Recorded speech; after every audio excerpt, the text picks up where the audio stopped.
ওমানে মাসকাট প্রদেশ পুলিশের কমান্ড এবং বাউসারের স্পেশাল টাস্ক ইউনিট যৌথভাবে একটি অভিযান পরিচালনা করে ৯২ জন চালককে গ্রেপ্তার করেছে।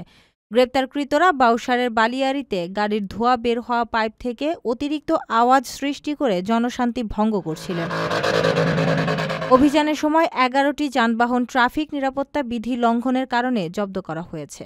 জব্দকৃত যানবাহনের মালিকদের বিরুদ্ধে আইনানুগ ব্যবস্থা নেওয়ার প্রক্রিয়া শুরু হয়েছে। পুলিশের পক্ষ থেকে জনগণ ও প্রবাসী চালকদের অনুরোধ জানানো হয়েছে গাড়ির ধোঁয়া বের হওয়া পাইপ থেকে অতিরিক্ত আওয়াজ না করা, ট্রাফিক আইন মেনে চলা এবং জনশান্তি রক্ষা করার জন্য। পুলিশ জানিয়েছে এ ধরনের অভিযান নিয়মিতভাবে চালানো হবে যাতে জননিরাপত্তা নিশ্চিত করা যায়। প্রিয় প্রবাসী, আমরা যারা প্রবাসে কাজ করি, পরিশ্রম করি, আমরা সবাই চাই দেশে একটা ঠিকানা হোক, কিন্তু ভয় পাই প্রতারণা হবে কিনা, নিরাপদ কিনা, টাকাটা হারাবে না তো।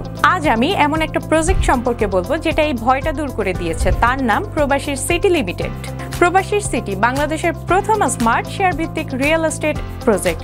মানে আপনি মাত্র ৫ লাখ টাকা বিনিয়োগে ১% শেয়ার কিনতে পারবেন আর ৫ বছরে পাবেন দ্বিগুণের বেশি হালাল মুনাফা। তাহলে আর অপেক্ষা কেন? এখনই যোগাযোগ করুন স্ক্রিনে দেওয়া নাম্বারে। প্রবাসীর সিটি লিমিটেড প্রবাসী হেলিকপ্টারের একটি অঙ্গ প্রতিষ্ঠান।